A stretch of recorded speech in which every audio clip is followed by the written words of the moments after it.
Our next presentation of this session is team number 2, RightAlert.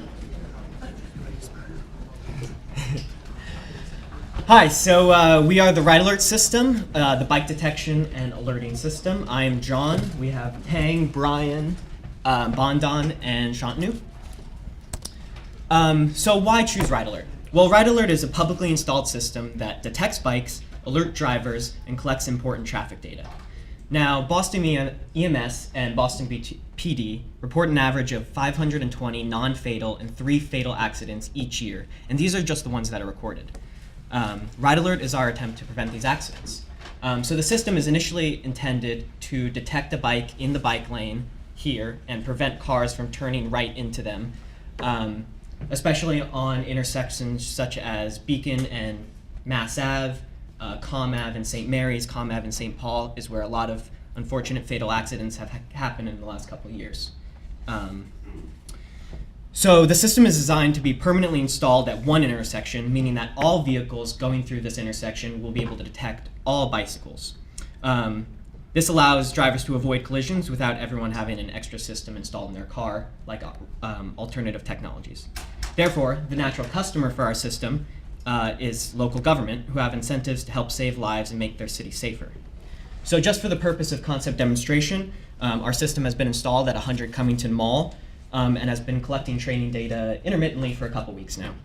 And later today, you'll be able to see the full system laid out on our table. So here's a picture of the full system. You can see the camera box and the sign, both mounted securely to a concrete pole on Cummington. And its view is of a surprisingly busy street where work trucks share the road with student bikers who are always distracted. So let Bondan and I give you a technical overview of our system. So our system uses an NVIDIA TK1 Jetson as its processor. And on it, it runs the detection algorithm, which uses hog features from images, training images to describe the image, and trains an SVM, which is a support vector machine, which does the classification of whether there exists an image, a bike in an image or not. So we also provide a sustainable power system. We have a battery, a rechargeable battery, and a solar panel that charges that battery. And this, the sustainable power system can work while the system is running as well. We also have an alert sign. It's a standard traffic control sign, but it has high intensity flashing LEDs to alert the drivers. The system also collects bike traffic data and then uploads that all to AWS, where it's viewable on our website. Hi, once again, I'm Brian, and I was in charge of the hardware communication between the NVIDIA Jetson, the alert sign, and a battery sensor.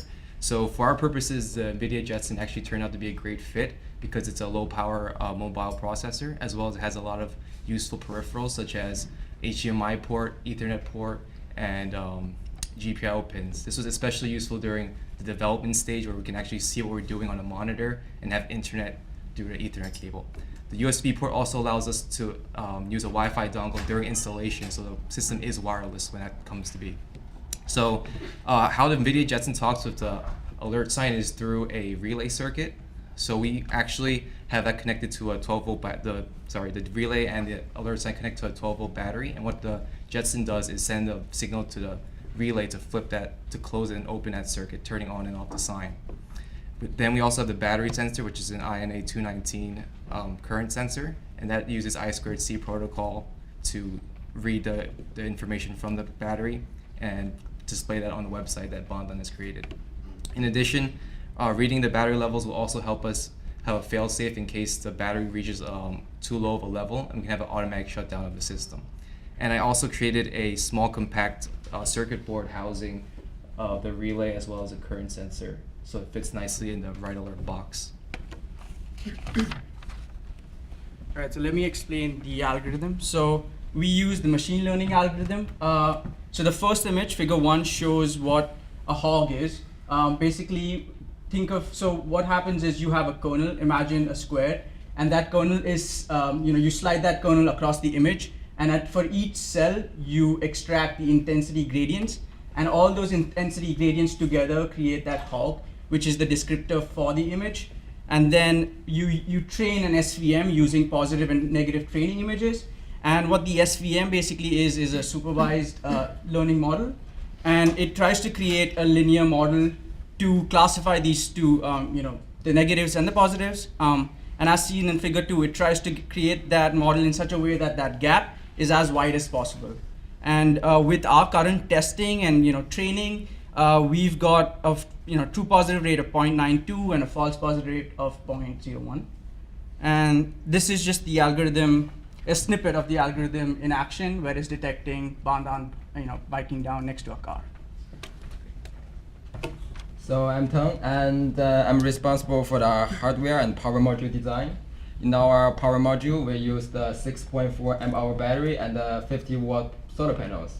And we also developed the off-grid solar charge controlling system, implement with the battery overcharge and over-discharge protection. On this chart, we showed the change of battery percentage in 24 hours, and this data was collected on last Wednesday. So you can see that with around 6-hour charging time, our battery can support our entire system for 12-hour uninterruptible power supply. And I also create a power splitting PC board connect to the battery to reduce the jumper wire used in our box. So again, I'm John. I worked on the alert sign and as the product representative. So the alert sign design is strictly controlled by the Federal Highway Administration regulation. Drivers are expected to know what standardized traffic signs represent and react accordingly. And so the sign itself is in the manual for traffic control devices. However, the flashing component is more of an experimental device, and there's a handful of other use cases in the US which happen to be very successful. But we had our sign manufactured by a company called Tapco, which specializes in these custom traffic signs. And so our final sign has a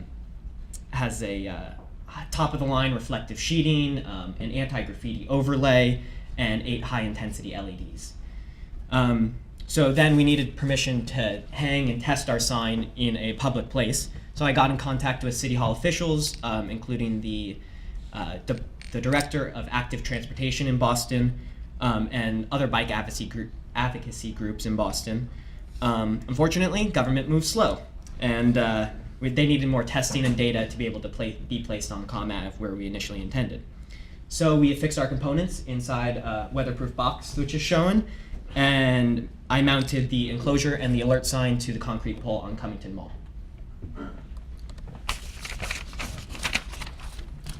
Hi, so I was responsible for the infrastructure and the security of the project. Our initial customer requirements asked for a website that displayed relevant biker data. The RightAlert system not only delivers a website to display the data, but a full administration portal which permits for remote administration. That means through one central website, a user is able to view collected data and remotely send commands to our Jetson that's on board inside the weatherproof box. Through the website, you can also view collected bicycling data, power supply data, and more.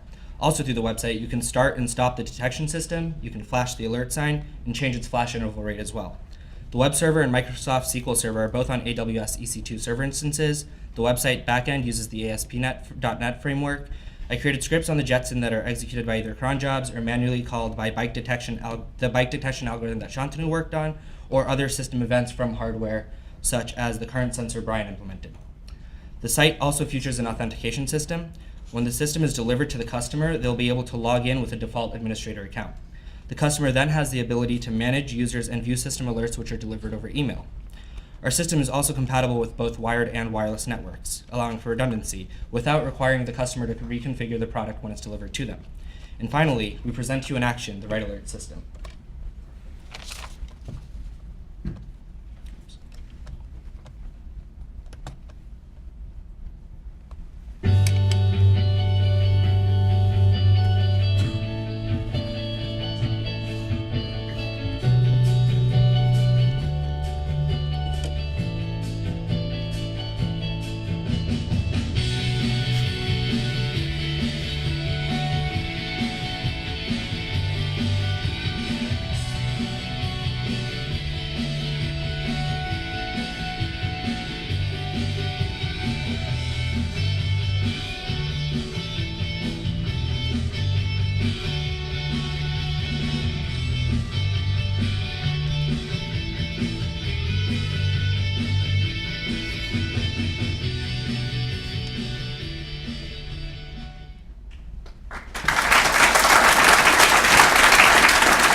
So we just want to say we had a lot of fun doing this project. We want to thank the ECE department, especially Professor Pisano, Keo, and Sheikh.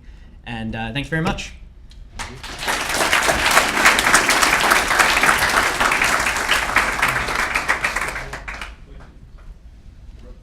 Yes. What's the total cost? So given that this is our alpha version, we came out to around $750 for the entire system. Is that prohibitive? Like, what would a government agency pay for this? Like, does that like fit into normal budget?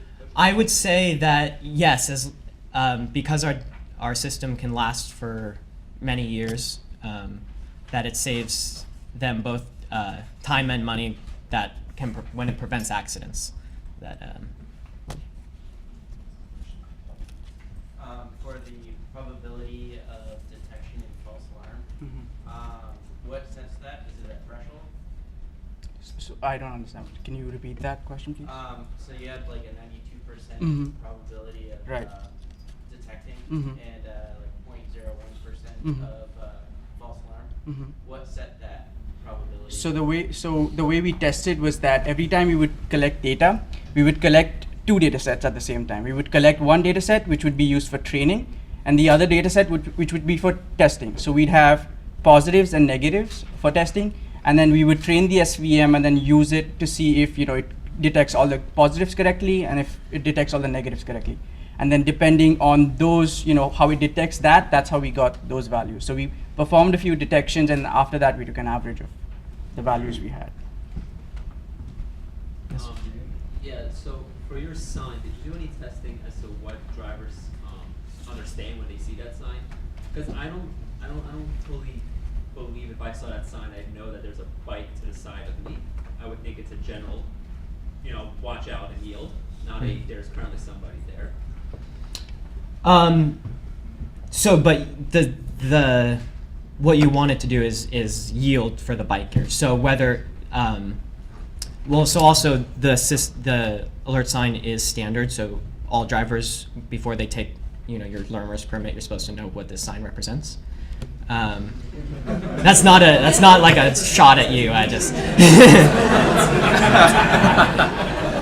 Additionally, so like John said, it's a standardized sign, so we can't change the format of the sign. We can't change what the sign says. But what we did do is we added lights to it.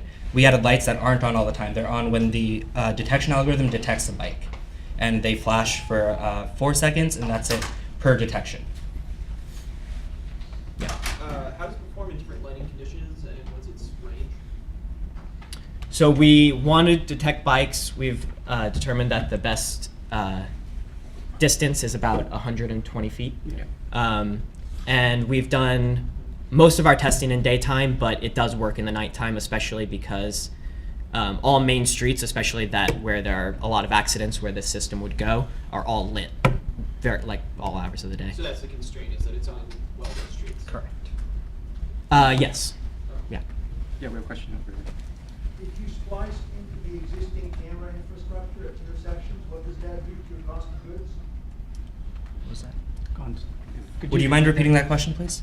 You said it costs $750. Correct. Yep. If you spliced into the video coming out of the existing cameras on Mhm. intersection, what would that do to your cost? That would reduce the cost of the camera.